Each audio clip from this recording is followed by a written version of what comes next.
Olá para você que me acompanha aqui no canal do meu tio Oscar, raio-x do Oscar 2024, categoria Melhor Maquiagem e Penteado. Confira tudo aqui, mas antes já deixe o seu like, deixe o seu comentário aqui embaixo, se inscreva no canal e ative as notificações no sininho. E se você puder e tiver curiosidade, entre também no programa exclusivo de membros aqui do canal para ter vantagens exclusivas, beleza, gente? Seguinte, categoria de melhor maquiagem e penteado, gente, até 1980 era uma categoria especial, né? Ela não era competitiva. Então ela foi criada como competitiva num momento relativamente recente da história do Oscar, né? Tem um pouquinho mais de 40 anos aí. A partir de 1981 é que esse prêmio começou a ser entregue de forma regular e o maior vencedor da categoria é o Rick Baker, que já tem 11 indicações e 7 Oscars, então ele perdeu pouco, viu? E o primeiro Oscar dele foi justamente no primeiro ano da categoria, 1981, pelo filme Um Lobisomem Americano em Londres, gente. O que a gente tem como característica na categoria de maquiagem, melhor maquiagem e penteado desse ano, hein, gente? Bom, vamos dar uma olhadinha nos indicados que eu vou comentando caso a caso. O primeiro indicado é a cinebiografia, por assim dizer, Golda, a Mulher de uma Nação. Né? Eu não digo que é uma cinebiografia porque não é exatamente a história toda de vida da Golda Meir, né? Ex-primeira-ministra do Estado de Israel, mas de um momento específico ali onde ela ficou bastante, foi bastante exigida do ponto de vista histórico e diplomático, né? É um filme até pouco visto, né? Pouco repercutido, menorzinho, mas não é exatamente uma surpresa que esse filme esteja indicado aqui, porque os sindicatos já vinham reconhecendo a maquiagem, né, de uma forma bem consistente. Bom, são três profissionais aqui que nunca tinham sido indicadas para o Oscar, né, anteriormente. Então a gente tem a Karen Hartley Thomas, a Susie Battersby e a Ashra Kelly Blue. A mais experiente aí é a Karen Hartley Thomas, que trabalha aí na área desde a década de 1990, né? As demais elas são relativamente mais jovens e mais recentes aí no mundo da maquiagem e do penteado cinematográfico. E, gente, para quem assiste o filme, fica muito claro que se trata aí de uma maquiagem de reconstituição daquele personagem histórico, né? Quem assiste não acredita que por baixo daquele rosto, daquelas próteses, desculpa, está a Helen Mirren. Né? Ela está irreconhecível justamente porque o trabalho de maquiagem foi muito intenso, né? E muito bem feito. Se você pega uma fotografia, né, da personagem real, da Golda, e da personagem, né, do resultado da maquiagem para esse filme, é uma coisa impressionante. Você é de cair o queixo realmente, né? Então, assim, o filme, na verdade, ele tem duas grandes questões, dois grandes ativos, que são Helen Mirren e a maquiagem. Né, maquiagem assim mais pesada, que dá um trabalho mais prático, né, de você construí-la, né, porque você precisa colocar as próteses, você precisa fazer a montagem daquele rosto. E assim, tá absolutamente incrível o resultado, não é à toa que foi indicado aqui ao Oscar, tá?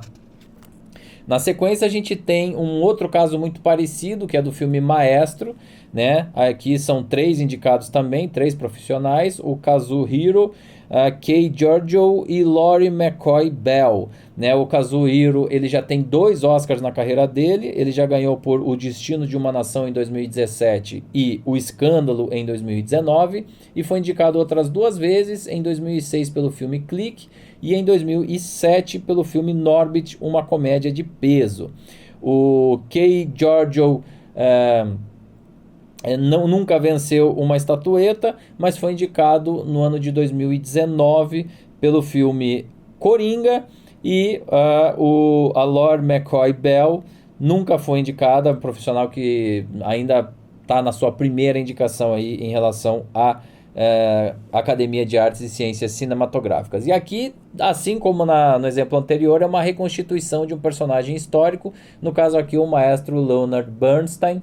Também é um trabalho excepcional e ainda tem uma questão aí que deixa ele mais complexo e mais difícil de ser executado, que é o fato de que o personagem em si, ele tem diferentes momentos da vida dele retratados durante a linha narrativa. Então, não é a mesma idade, não é um tempo histórico determinado e específico. No caso do Golda, por exemplo, eles tinham que criar aquela maquiagem, mas ela era igual em todas as cenas, todas as situações. Aqui não, existe um trabalho diferenciado em função do envelhecimento do personagem.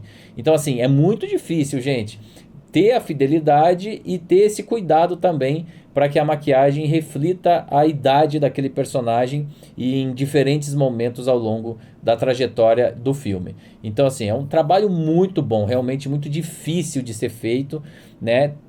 Acabou tendo também uma certa polêmica em relação ao nariz ali, né, do Leonard Bernstein, né? Muita gente, inclusive, questionou a produção do filme, né? Pelo fato de ter feito um nariz muito avantajado, que supostamente era estereotipado em relação aos judeus. Mas, se você vê a foto do Leonard Bernstein, ele realmente tinha um nariz avantajado e isso está bem reproduzido ali no caso do filme. Inclusive, os filhos aí do Leonard Bernstein declararam aí publicamente que estão perfeitamente bem com isso, não tem problema nenhum e que o trabalho está muito bem feito, o que eu concordo. Esse trabalho é aquele típico trabalho braçal, de você ter que construir, ter que colocar o ator por horas a fio numa cadeira para que a maquiagem pudesse ser montada. E a gente tem outros grandes exemplos na história do cinema disso. O Grinch, né, por exemplo, é um grande exemplo disso. O curioso caso de Benjamin Button, enfim, tem outros exemplos bem contundentes nesse sentido, e esse é mais um deles, mas eu gosto bastante do trabalho, assim, é irrepreensível. Nesse caso aí é uma das melhores coisas do filme também. O terceiro filme indicado é o Oppenheimer, da estreante nos prêmios da Academia Luisa Abel. E aqui eu diria que é um dos trabalhos menos exuberantes entre os 5 indicados. É mais uma questão de correção de época, né? De você pegar esse personagem, mas não precisa montar todas essas próteses, né? Como é o caso desses 2 primeiros que eu citei, né? Porque o ator já tem alguma semelhança física, então é fazer uma correção mesmo, né? É tornar ele um pouco mais parecido, mas sem esse uso intensivo de próteses e outros elementos mais invasivos aí para maquiagem e para o penteado, né? Então são materiais ali um pouco menos um pouco mais simples, não no sentido de você implementar essa maquiagem, mas no sentido de você ter que variar para chegar ao resultado final, né? Então essa é a maquiagem de Oppenheimer, é a menos exuberante, eu diria, e a menos complexa desses 5 indicados desse ano.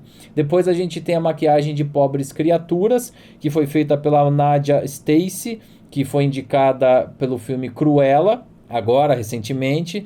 Também o Marc Coulier, que já venceu 2 Oscars de melhor maquiagem, em 2011 pelo filme A Dama de Ferro e em 2014 pelo filme O Grande Hotel Budapeste. Além disso, ele foi indicado outras 2 vezes, em 2020 por Pinóquio e em 2022, ano passado, né, pelo filme Elvis. Então esse é craque, já está conhecendo bem, né, ali os corredores da academia. E finalmente o terceiro é o Josh Weston, que nunca foi indicado, é a primeira indicação por esse filme. Bom, nesse caso, gente, Pobres Criaturas é um filme que dá mais espaço para a criação dos seus profissionais, né? E essa criação, no caso da maquiagem, tem que estar de acordo com o desenho de produção, com o figurino, enfim, com toda a questão visual do filme, né? A gente tem até o uso de próteses no caso do William Dafoe, né? Mas o principal da criação da maquiagem, nesse caso, é você ter esse universo fantástico expresso também, né, nos seus respectivos personagens, né?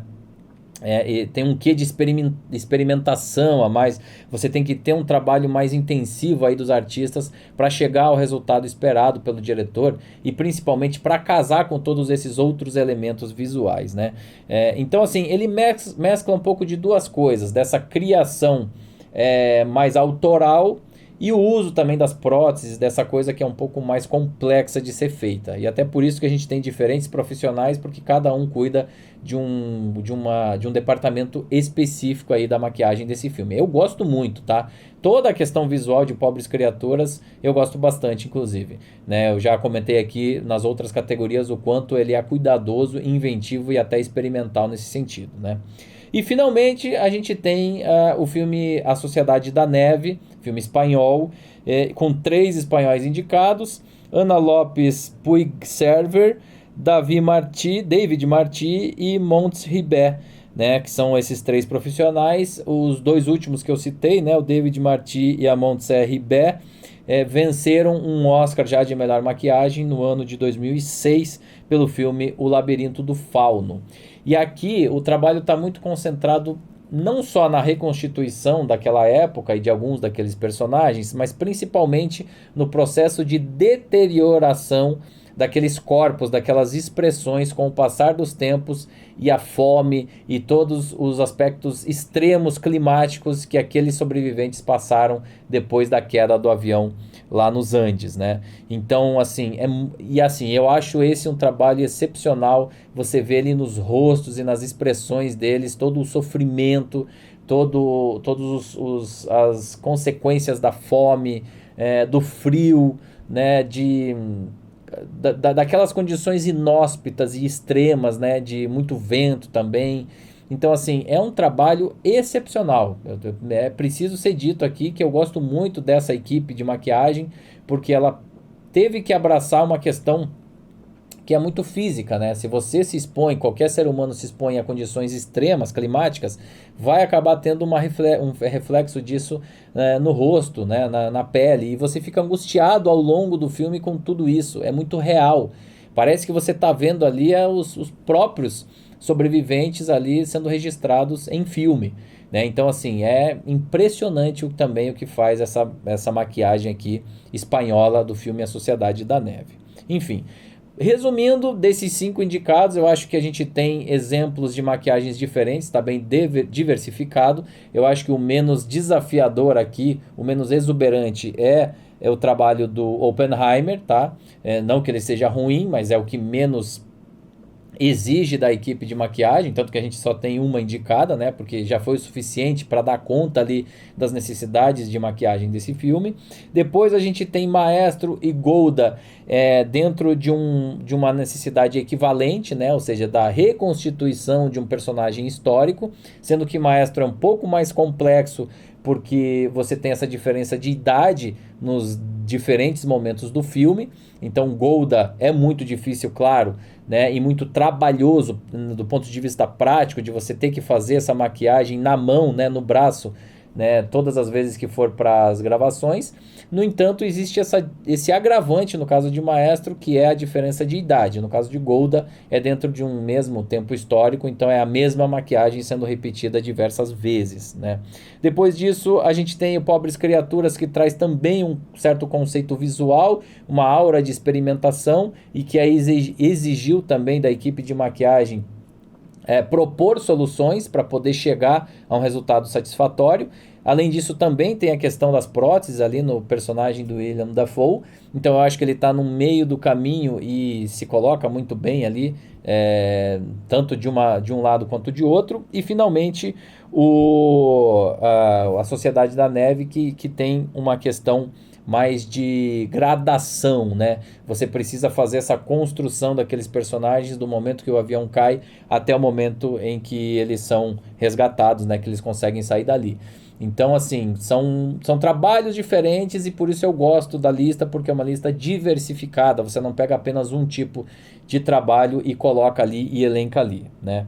Gente, eu acho que o vencedor aqui tende a ser a maquiagem do filme Maestro, tá? Eu acho que a tendência é que a academia vote por ele, escolha ele, mas não boto minha mão no fogo. Eu acho que tá um pouco disputado, a gente pode ter outros resultados. Minha aposta é que vai dar Maestro, pelo menos até hoje. A gente ainda tem algum tempo até a cerimônia, mas a minha escolha, o meu voto seria em A Sociedade da Neve, porque eu acho que o que eles conseguem atingir aqui é uma coisa impressionante. Você fica completamente angustiado com aquela situação toda. Claro, não só pela atuação e também pelo roteiro, que também são muito bons, mas principalmente também por essa questão aí da maquiagem, né? Então, o meu voto, a minha escolha seria por A Sociedade da Neve. Beleza, gente?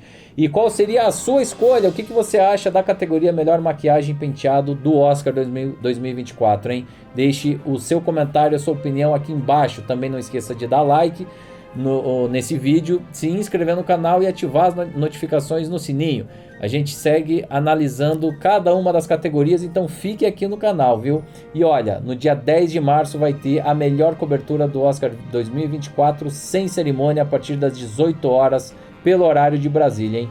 A transmissão vai ser feita a partir do Multi Oscar Night Experience em um Glass Studio montado nesse evento em São Paulo, que tá sensacional, com tapete vermelho, com transmissão no do Oscar 2024 na íntegra, com pontos instagramáveis, com um guia do Oscar, com comida e bebida liberada, coisa fina, hein? Se você quiser participar e estiver em São Paulo nessa data, acesse o link que está aqui embaixo também, hein?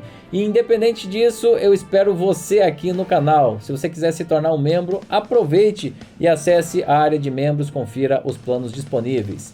Te espero aqui então no próximo vídeo aqui do Multi Oscar. Até lá!